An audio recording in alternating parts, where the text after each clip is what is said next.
সন্ধ্যা 7:30 বাজতে চলেছে। চারিদিক নীলচে অন্ধকার আবরণে ঢেকে গেছে। পশ্চিম আকাশের শেষ আলোর রেখাটুকুও মিলিয়ে গিয়ে জানালার কাছে এসে জমেছে আবছা সন্ধ্যা তরির বিষণ্ণতা। দিনের অস্থিরতাটুকু এখন নীরবতার তীব্র মোড়কে আবৃত। জুবানের রুমে রাখা বিছানায় এক কোণে মাথা নিচু করে বসে আছে দিশা। পরনে আতশির দেওয়া হলুদ রঙের একটা চুড়িদার। কিছুক্ষণ পূর্বে আতশি ওকে গোসল করিয়ে নিজের একটা চুড়িদার পরিয়ে দিয়েছে।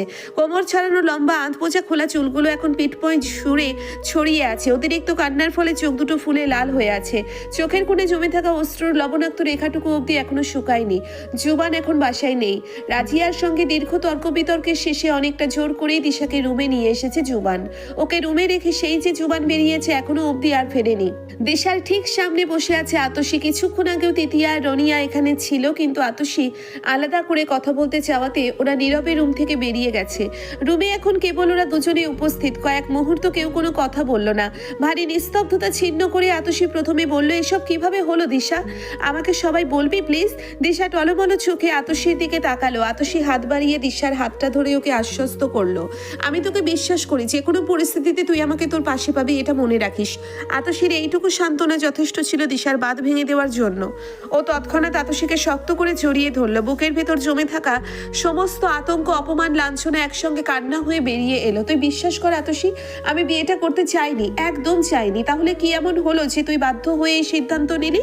দিশা গভীর শ্বাস টেনে নিজেকে সামলে নিল। ও সরে এসে চোখের কোণে জমে থাকা জলটা মুছে নিয়ে আতশির দিকে তাকালো। এক মুহূর্ত থেমে গত রাতে ঘটে যাওয়া ঘটনার শুরু থেকে একে একে সব বলল। আতশির শ্বাস আটকে সবটা শুনলো। ও হতবাক কণ্ঠে শুধালো, এই জন্য এত সকালে কল দিয়েছিলি আমাকে? হ্যাঁ, তুই ধরিসনি বলে জুবানকে কল করেছিলাম। আমি তখন বুঝতে পারছিলাম না আমি কি করব। চোখের সামনে অন্য কোনো উপায় না দেখে এক প্রকার বাধ্য হয়েছিলাম জুবানকে কল করতে। আতশি দীর্ঘশ্বাস ফেললো। সে না হয় ঠিক আছে, কিন্তু এরপর তোদের বিয়েটা হলো কিভাবে? দিশা এক মুহূর্ত থামলো। খানিকটা সময় নিয়ে আস্তে ধীরে শুধালো, জুবান আমাকে বাঁচিয়ে বাসায় নিয়ে গেছিল। তখনও আমার মাথা ঠিকঠাক কাজ করছিল না। এক প্রকার শকের মধ্যে ছিলাম। বাসায় ঢুকেই বুঝলাম কিছু একটা হয়েছে। সবার মুখ থমথমে, কিন্তু কি হয়েছে বুঝতে পারছিলাম না। মামি আমাকে দেখেই তেড়ে এলো। চুলের মুঠি ধরে টানতে টানতে বলল, তাসির তাহলে ঠিকই বলছিল। রাত বিরেতে নাগরের সাথে বাহিরে নষ্টামি করে এখন বাড়ি ফিরেছিস? জুবান তখন আমার পাশেই দাঁড়ানো ছিল। এসব শুনেও প্রচন্ড রেগে গেল।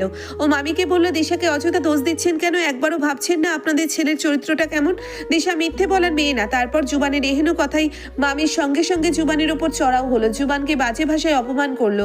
খেয়ে দিয়ে তো মেয়েটাকে ছেড়ে দিয়েছো, এখন কে বিয়ে করবে ওকে? রাত কাটিয়ে এখন সাধু সাজছ?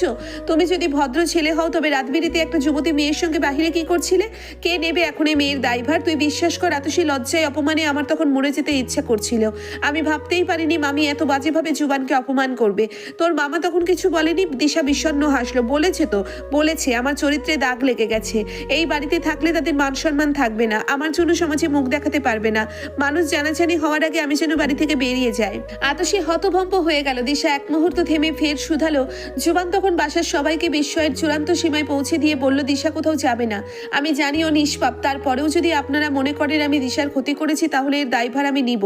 এখনই বিয়ে করব আমি দিশাকে। বিশ্বাস কর আতশি, আমি জুবানকে অনেকবার নিষেধ করেছি, ওকে বোঝানোর চেষ্টা করেছি, কিন্তু জুবান আমার একটা কথাও শোনেনি। উল্টে বাসার সবাইকেও তৎক্ষণাৎ বিয়ের ব্যবস্থা করতে বলে। এরপর পুরো সময়টা এক প্রকার ঘোরের মধ্যে কেটে গেল। বিয়ের পরেও মামি জুবানকে বিদ্রুপ করতে ছাড়েনি। জুবানকে বলল, এখন বিদেয়ী হও এই মেয়েকে নিয়ে, দেখবো কতদিন থেকে তোমাদের এই নষ্টামো। তোমাদের মতো ছেলেদের আমার ভালো করেই চেনা আছে। জুবান তখন একটা কথাও বলেনি, চুপচাপ আমাকে নিয়ে বাড়ি থেকে বেরিয়ে এসেছে। আতশি কয়েক মুহূর্ত স্তব্ধ হয়ে বসে রইল। দিশাকে বলার মতো যথার্থ বাক্য খুঁজে পাচ্ছে না ওর মস্তিষ্ক। দিশা কিছু একটা বলতে উদ্যত হলো। সেই মুহূর্তেই রুমের দরজা ঠেলে ভেতরে ঢুকলো তিতিয়া। দিশা সঙ্গে সঙ্গে চুপ করে গেল। নিজের ভেতরকার যন্ত্রণাটা অন্য কারোর সামনে মেলে ধরতে সংকোচ বোধ করছে মেয়েটা। তিতিয়া এক ঝলক দিশার দিকে তাকিয়ে পরক্ষণে আতশির দিকে তাকালো। খানিকটা ইতস্তত ভঙ্গিতে শুধালো, আপু এরিক ভাইয়া তোকে ডাকছে, এক কাপ কফি নিয়ে ওনার রুমে যেতে বলেছে। আতশির ভ্রু কুঁচকে গেল। আমি কেন? তুই নিয়ে জানা, আমি নিয়ে যেতাম, কিন্তু ভাইয়া তোকে যেতে বলেছে। আতশির ভেতরে ভেতরে প্রচন্ড বিরক্ত হলেও বাহিরে প্রকাশ করলো না। লোকটার মতলব কি? কেন ডেকেছে আবার ওকে? আতশির ঊর্ধ্বশ্বাস ফেলে দিশার দিকে তাকালো। এক মুহূর্ত থেমে আস্তে ধীরে শুধালো, বিয়েটা যখন হয়ে গেছে তখন মাথা ঠান্ডা রেখে গুছিয়ে সংসার করার চেষ্টা কর। জুবান তোকে সত্যিই ভালোবাসে, তুইও চেষ্টা কর ওকে ভালোবেসে ওর সঙ্গে একটা স্বাচ্ছন্দ্যময় জীবন গড়ে তুলতে। চাচিকে নিয়ে এখন ভাবিস না, রাগের মাথায় তোকে অনেক কথা বলেছে, সময় দে, দেখবি সব ঠিক হয়ে যাবে। আর জুবান তো আছেই, ও সবসময় সব রকম পরিস্থিতি থেকে তোকে রক্ষা করবে, বিশ্বাস রাখতে পারিস। দিশা কোনো জবাব দিল না। নিস্তেজ শূন্য দৃষ্টিতে তাকিয়ে রইল আতশির দিকে। আতশি আর কথা বাড়ালো না।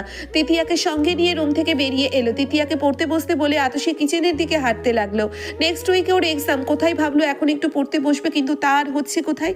লোকটা ওর কোন জন্মের শত্রু কে জানে। বাড়িতে তো তিতিয়া আছে, জুবান আছে, ঋদ্ধ আছে, কিন্তু তাদের সাথে কখনো এমন করে না। ছোটবেলা থেকে ওর পেছনে একদম আঠার মতো লেগে আছে।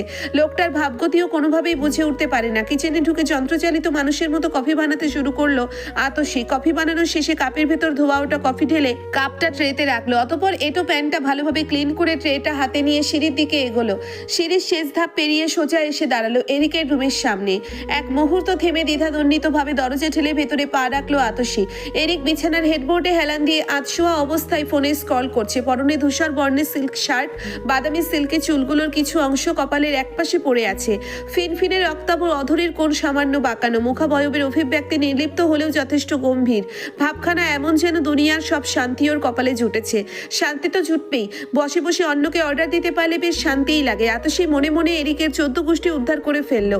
এরিক ফোনের স্ক্রিনে চোখে রেখে শান্তস্বরে বলল, আমাকে বকাঝকা করা শেষ হলে কফিটা নিয়ে আয়। আতশী চমকে উঠল, চোখ দুটো বিস্ময়ে বড় বড় হয়ে গেল। ও তো একটাও শব্দ উচ্চারণ করেনি, তাহলে লোকটা কিভাবে বুঝে গেল সে এতক্ষণ তাকে বকাঝকা করছিল। আতশীকে নিশ্চল ভঙ্গিতে দাঁড়িয়ে থাকতে দেখে এরিক বিরক্ত হলো। হাতের ফোনটা নামিয়ে রেখে গম্ভীর কণ্ঠে শুধালো, ওখানেই দাঁড়িয়ে থাকবি নাকি কফিটা দিবি? আতশী তৎক্ষণাৎ সম্বিত ফিরে পেল। ও তড়িঘড়ি করে এগিয়ে গিয়ে ট্রেটা এরিকের দিকে বাড়িয়ে দিল। এরিক ট্রে থেকে কাপটা নিয়ে সিপ দিতে দিতে আতশীর দিকে তাকালো। মুহূর্তেই ওর ভ্রু কুঁচকে গেল, চোখের পলকে চোয়াল কঠিন হয়ে উঠল, চোখ দুটো অস্বাভাবিক তীক্ষ্ণ হয়ে গেল, ঘাড়েই নীলাভ শিরা ফুলে ফেপে উঠল। ও হাতের কাপটা চেপে ধরে হেসে শিয়ে শুধালো, দাগটা কিসের? আতশী বিভ্রান্ত দৃষ্টিতে এরিকের দিকে তাকালো। কোনটা? তোর ঠোঁটের কোণের কাটা দাগটার কথা বলছি আমি, ড্যামিট।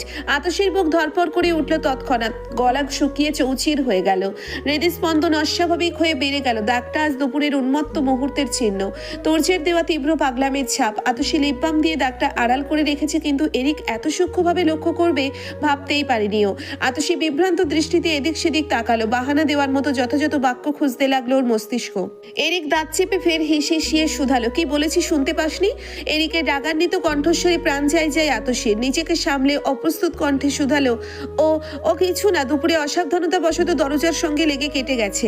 এক মুহূর্ত তীব্র নিস্তব্ধতা শেষে হাতের কাপটা সজোরে সামনের দেওয়ালে ছুঁড়ে মারল এরিক। চোখের পলকে ঘরের নিস্তব্ধতা ভেঙে খান খান হয়ে গেল। গরম কফিতে মাখামাখি হয়ে গেল দেওয়াল আর ঝকঝক মেঝের একাংশ। সাদা সিরামিকের কাপটা ভেঙে টুকরো টুকরো হয়ে ছড়িয়ে গেল চারিদিকে। আতঙ্কে আতশীর ছোট দেহখানা কেঁপে উঠল, অবচেতনে কয়েক পা পেছনে সরে গেল, হৃৎপিণ্ড যেন গলা অব্দি উঠে এসেছে। এরিক ইতিমধ্যে উঠে দাঁড়িয়েছে, কয়েক পা এগিয়ে এসে আতশীর সামনে দাঁড়ালো। ক্রোধ সংবরণে ব্যর্থ এরিক তৎক্ষণাৎ শক্ত হাতে আতশীর চোয়াল চেপে ধরলো। আতশীর দম আটকে আসছে, এরিকের আঙ্গুলের শক্ত চাপে ওর শরীর অবশ হয়ে যাচ্ছে।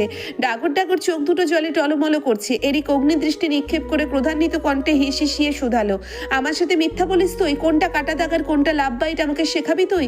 আতশী আতঙ্কে কেঁদে ফেললো। তীব্র ব্যথায় ওষ্ঠাগত হয়ে ও এরিকের হাত সরানোর বৃথা চেষ্টা করতে করতে শুধালো, আমাকে ছাড়ুন, লাগছে আমার। এরিক ওকে ছাড়ার পরিবর্তে হাতের গ্রিপ আরো শক্ত করে গর্জন করে উঠল, সত্যি করে বল, কে করেছে এটা? কার এত সাহস হলো তোকে এইভাবে ছোঁয়ার? নামটা বল।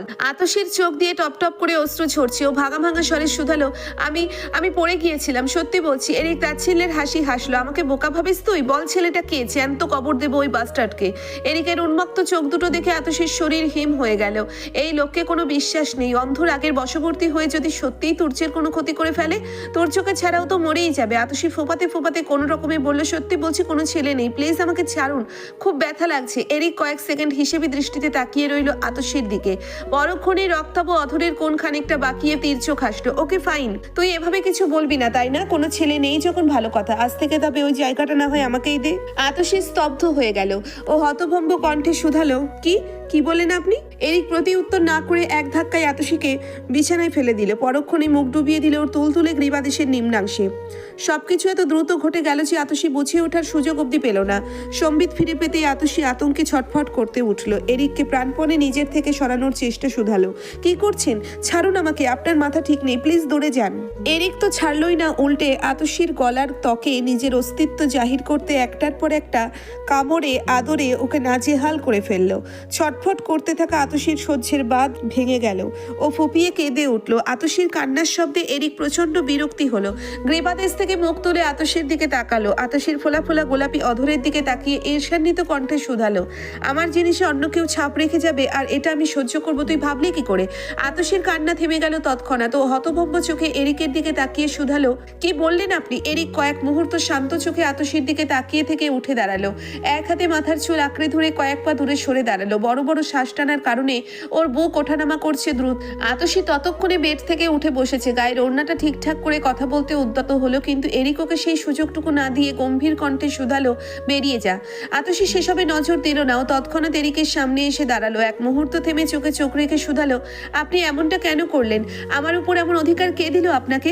এরিক আতশীর দিকে এক ঝলক তাকিয়ে জানালার বাহিরে দৃষ্টি নিবদ্ধ করলো। আতশীর ধৈর্যের শেষ আস্তরণটুকু ঝরঝরিয়ে ভেঙে গেল এবার।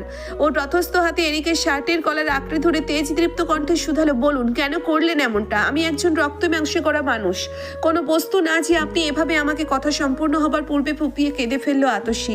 এরিক সঙ্গে সঙ্গে চোখ বন্ধ করে ফেললো। কয়েক মুহূর্ত ওভাবেই দাঁড়িয়ে থেকে চোখ মেলে আতশীর অধরের দিকে দৃষ্টি নিবদ্ধ করলো। ঠোঁট টিপে দুই হাতে আতশীর কবজি চেপে ধরে ওকে নিজের থেকে একটানে সরিয়ে দিয়ে ঠান্ডা কণ্ঠে শুধালো, out, I say get out. লজ্জায় অপমানে আতশীর ইচ্ছে করলো মাটিতে মিশে যেতে। এক মুহূর্ত না দাঁড়িয়ে এক প্রকার দৌড়ে বেরিয়ে গেলে রুম থেকে। এরিক স্থির দাঁড়িয়ে রইল কিছুক্ষণ। অতঃপর এক হাত মুষ্টিবদ্ধ করে সজোরে পরপর কয়েকবার সামনের দেওয়ালে আঘাত করলো।